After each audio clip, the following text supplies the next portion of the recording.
One down, 199 to go. That's the message from Washington this week as President Trump secures his first trade framework of the new term, this time with the UK. But it's not just about Britain. This is the opening salvo in what could be a sweeping reset of global trade. Commerce Secretary Howard Lutnick said on Thursday, "We are going to roll out dozens of trade deals over the next month." Meanwhile, the Fed hits pause again, but leaves the door open for rate cuts. Or is it rate hikes? The message from the FOMC is that they don't know. Strategic ambiguity is the new policy coming from Powell and company. And finally, we got another buy signal from Trump this week. Plain as could be, put it right out there, buy stocks. But even with that, markets ended the week close to the flat line. The lack of follow-through begs the question, is the recent rally just another head fake, or have we seen the lows this cycle? I'll break it all down: trade, markets, monetary policy, and the disconnect between Wall Street and Main Street. Welcome to The Money Runner. I'm David Nelson.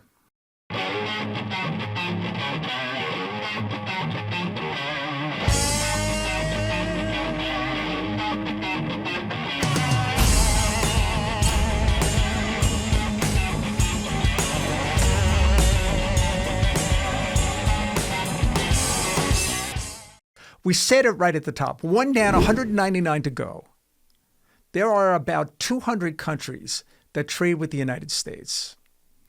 If you X out North Korea, Syria, Iran, a couple of others. What does the UK deal mean for the wider Trump tariff strategy? Is this a quid pro quo template? Allies that slash their own barriers or purchase U.S. products earn limited tariff relief? Even if they do, it looks like 10% is the new floor for U.S. tariffs. And if it is that low enough for companies to adjust to without a massive shift in their manufacturing footprint or supply chains? The UK deal does put pressure on other partners. India and Japan are next in line. Both now know metal tariffs can come off and auto quotas are negotiable. They also know that agricultural concessions will be demanded in return. And if history's any guide, expect the WTO, the World Trade Organization, to challenge the U.S. And also expect a tit-for-tat retaliation from Europe. Brussels has already threatened counter tariffs and WTO lawsuits.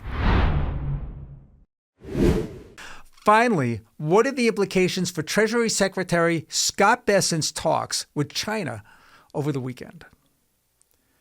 The deal with Britain demonstrates flexibility without capitulation.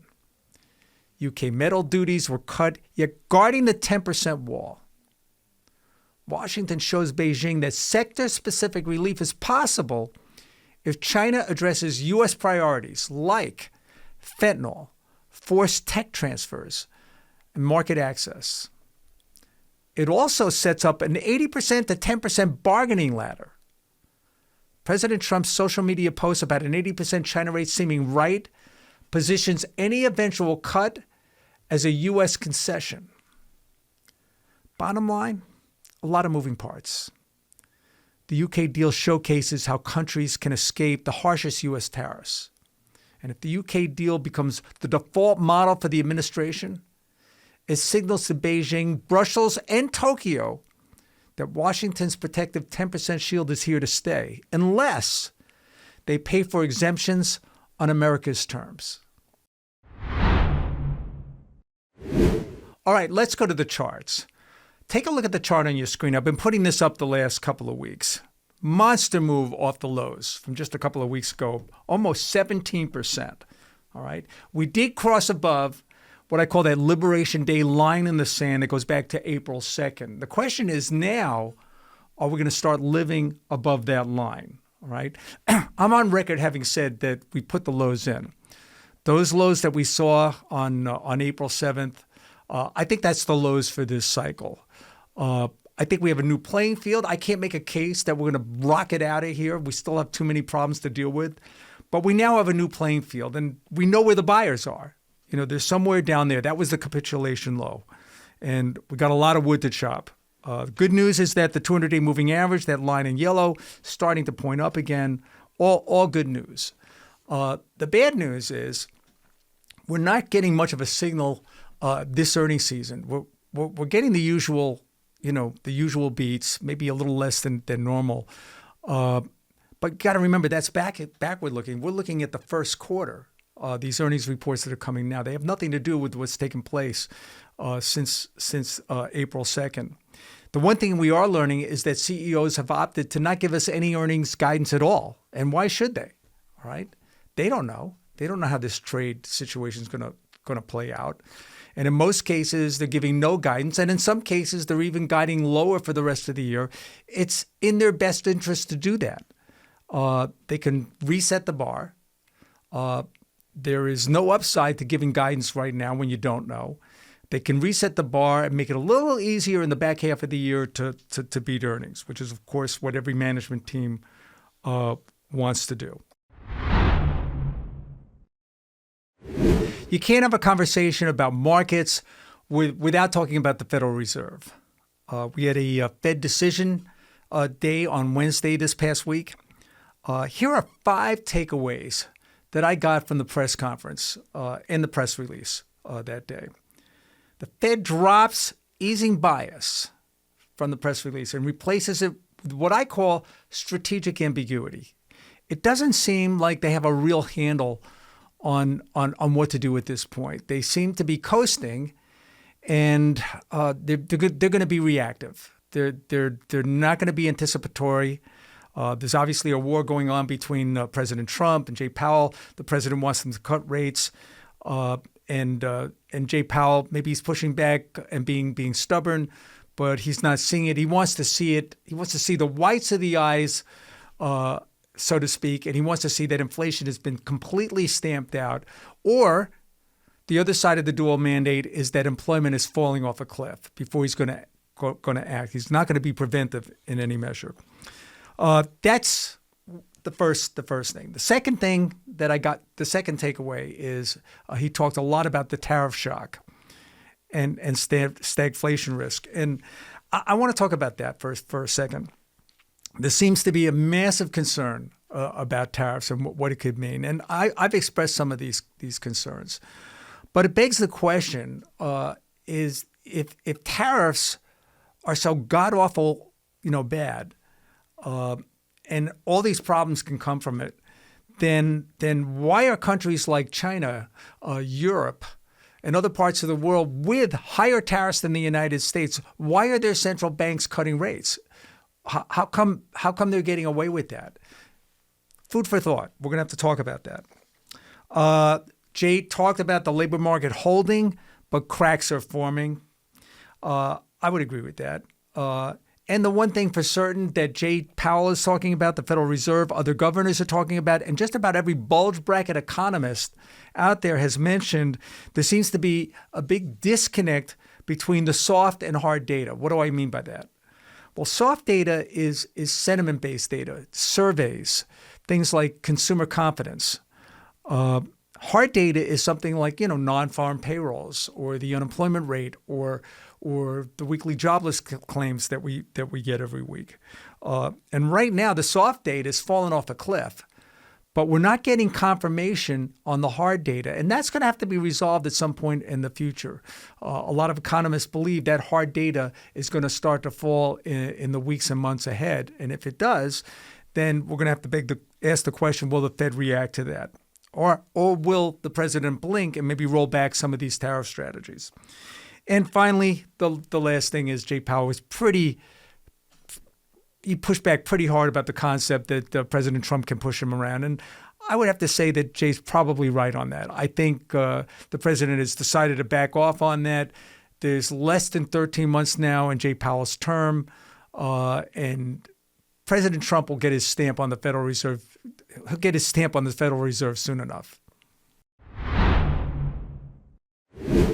The Magnificent Seven. I want to spend a couple of minutes here, in part because as investors and professionals, we seem to have a myopic focus on these companies, and for good reason, because how these companies go in large part determines what the market cap weighted indices are going to do. By definition, they represent 25, 30% of the index. This year, you're actually seeing some outperformance in the equal weighted index. A little unusual compared to what we've seen over the last decade. All right. But if you're going to look at the return streams, you're going to have to, the first thing you're going to notice is they're not necessarily moving as a group. You're going to have to dig down and be company specific. The range this year is from plus 4% for Microsoft year to date to minus 21% for Tesla. That's a pretty wide gap there. All of these companies have, some set of challenges. My favorite right now is Microsoft. Had largely done nothing for, at least a year. It's now the largest position I own in the Alpha Select portfolio, which I run. I thought the quarter from a couple of weeks ago was just outstanding. Azure up 35% and 16 percentage points of that growth coming from AI workloads. That was fabulous. So hence, I have a large position in that, and I hope to be able to keep that. All of them have challenges of one sort or another. Apple, I think, is pretty well understood at this point. I think everyone knows the story. They have completely missed the AI gravy train and are now desperately scrambling to play catch up. And all of that got real in some recent testimony by Apple's Eddie Q, where he talked about a fall off in search on Safari for the first time. He also said that they had looked at including in search Perplexity, OpenAI, Grok, possibly Anthropic, other large language models. And of course, that was devastating news for Alphabet, which quickly saw 170 billion of its market cap melt away. Now, I've been kind of anticipating that to a certain extent. Hard company not to own. It's a fabulous company, Alphabet, and trades, at a very reasonable multiple. But I was concerned about that, and a couple of weeks ago, I had reduced my position in it, but it was still a decent-sized position. I've reduced it a little bit more since this news has come out, obviously at lower prices. It's now an underweight, but I still own it. And for the moment, I'm hoping to hold on to the shares. But the best analogy that I can make for Alphabet right now and the challenge they're facing is Disney back in 2015. I remember it clearly. I owned the stock then. Disney was on a roll, but for the first time, it became clear that ESPN, their cash cow, had likely peaked, and that cord cutting was starting to get real. And over the next decade, all right, shareholders got flat performance. There were some big moves higher and some big moves lower. But by and large, holding on to that stock for the decade didn't make a lot of money. Now, things look a lot better for Disney today. From this podcast a number of weeks ago, we made an entry position in there. So we bought it. We sold some shares just before the number. The number was great. We bought those shares back. And I'm hoping to add even more. One of the things I pointed out is that when Disney gets to a point where it's about 60% off the highs, it's done that about 4 times over the last half century. It's a pretty good entry point for Disney. All right, I want to turn back to Alphabet just for a second here. This is not an endorsement, all right? And I may choose to sell more, but we are likely getting close to a sum of the parts valuation for Alphabet. Additionally, I believe markets are currently pricing in a drop to about 40% market share for search. And that's down from the near monopoly level they've enjoyed for the last couple of decades. Right? So a lot to digest here, and the company's clearly challenged at this point. Maybe it's in the stock. We'll see in the days, weeks, and months ahead. Amazon, still struggling. All right. A lot of concerns about the consumer. And of course, Amazon is very exposed to tariffs. And the other half of consumer discretionary, Tesla, well, Tesla's Tesla, Elon Musk. You either love him or you hate him, right? And this stock largely trades on the sentiment people have about Elon Musk. And lastly, NVIDIA, right? They're the last to report. We're going to have to wait till June 11th, I believe, before we get more news on NVIDIA. They are, of course, the brains within AI. The most sought-after chips are out there. But, of course, they've taken a big blow in the fact that they can't sell some of their best chips to China. Maybe that'll change with these negotiations that are about to take place. We shall see. That's certainly something that they're pushing for. All right. That's it for this week. I hope you enjoyed today's pod. Don't forget, if you want to learn more about yours truly or the Money Runner, go to my Substack site, dcnelson123 at substack.com. I'm David Nelson, and this is the Money Runner.